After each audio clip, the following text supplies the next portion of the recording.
Hello, good morning everybody.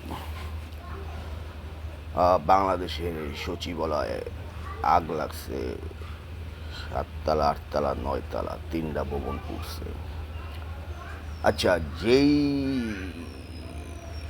প্রতিষ্ঠানে যে দায়িত্বে থাকে তার হইছে এইটার কি থাকে, দায়িত্ব থাকে যে এটার ভালো মন্দ খারাপ দেখার দায়িত্ব তার।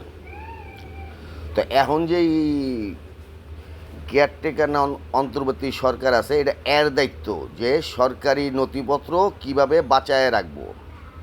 কারণ ডক্টর ইউনূস তো এই কইছে রিসিভ বাটনে টিপ দিছে, পুরানা ইতিহাস সব মুইসা ফালাইব। তো এডি মুছতে হইলে তো ডক্টর ইউনূসের মনে করেন যে সরকারি নথিপত্র সব পুড়তে হইব, নাইলে নষ্ট করতে হইব। তো এটার সিকিউরিটির দায়িত্ব কার?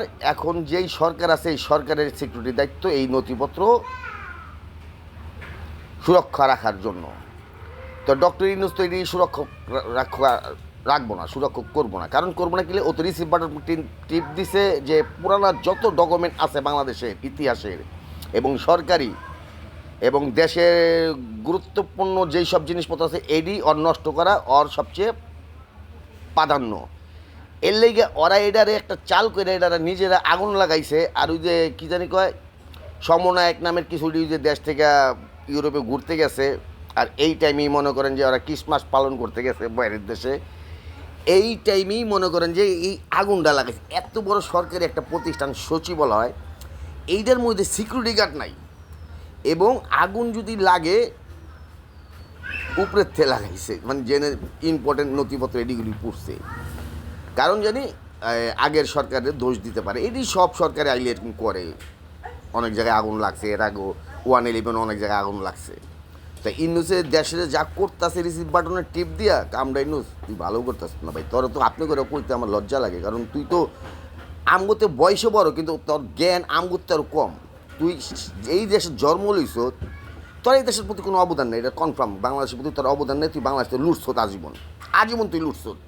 তোর বুঝার পর তুই বাংলাদেশ লুটছ।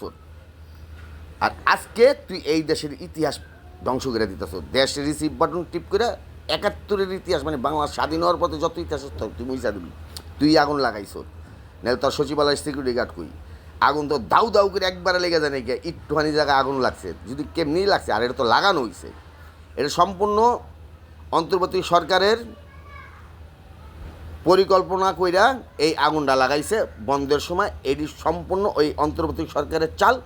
এটি পুইরা ঠুইরা কী করব, আগের সরকারের দায় দিব যে অনেক দুর্নীতি করছে। কারণ দুর্নীতি পায় নাই, এখন প্রুফ করবো কেমনে? সচিবালয়ে কোনো দুর্নীতি পায় নাই, এখন প্রুফ করবো কেমনে? এই প্রুফ না করতে পারি পুইরা হালাইছে, পুইরা হালাই সব তো পুইরা গেছে, এখন প্রুফ কেমনে করবো? এটির মধ্যে অনেক দুর্নীতি আসলে, অনেক দুর্নীতি আছে। আর মিথ্যা চার ঠার সব ঢুকাই দেবো এটির ভিতরে। ওকে ভাই, এই বাংলাদেশ আর কোনো দিন উন্নয়ন হইব না। কারণ যেটুকু হয়েছিল এটুকু ধ্বংস করে হালাইছে। বাংলাদেশে হয়েছে দেশপ্রেমিকেতে খাওয়া প্রেমিক বেশি। খাওয়া বুঝেন, মানে খাওয়া করে। ওই যে 17 বছর একজনে খাইয়া গেছে, 15 বছর একজনে খাইয়া গেছে। ওই যে একবার অনেক আগে এই যে কি বিএনপির কী জানি ওর নাম, ফখরুদ্দিন আলমগীর না ফখরুল আলমগীর, ও কইছিল না একবার এতটা না, একবারে খাইবেন কি লিগা? 5 বছর আপনারা চালান, 5 বছর আমরা চালাই, মানে 5 বছর আপনারা খান, 5 বছর আমরা খাই। মানে এরা তো খাইতে আইছে, দেশ উন্নয়ন করতে হয় না। এটা ওই ফখরুদ্দিন আলমগীর ও কইছিল, ওর অনলাইনে খুঁজলো আর এটা পাইবেন যে একটা না 5 বছর এরা চালাই, 5 বছর আমরা চালাই। তাইলে মনে করেন যে বাঘে যুগে খাইতে পারবো, দেশের পোংমাং সাং করতে পারবো। যেই দেশে লং টাইম এক সরকারের দেশ চালায় এই দেশ উন্নয়ন হয়। যেই সরকারি চালাবো লং টাইম চালাইলে দেশ উন্নয়ন হইব। আর যদি 5 বছর খাই খালি, তাহলে দেশ উন্নয়ন করবো কবে? ওকে বা এই সে খাওয়ার লিগেই এরা পলিটিক্স করে। এইটাও একটা ফ্যাক্টরি কিংবা একটা ব্যবসায়ী প্রতিষ্ঠানের মতন এই বাংলাদেশের রাজনীতির একটা প্রতিষ্ঠান। এখান থেকে এরা ইনভেস্ট করে হেন থেকে চুইসা পয়সা নিয়ে যায়। হেন থেকে ইনভেস্টের থেকে মুনাফি যত মানে ইনকাম হয়, প্রফিট হয়, এই প্রফিটটি ইনভেস্ট অনুযায়ী সুদে আসলে 1000 গুণ উড়াই লিয়ে যায় সব পলিটিশিয়ানরা। Okay bye.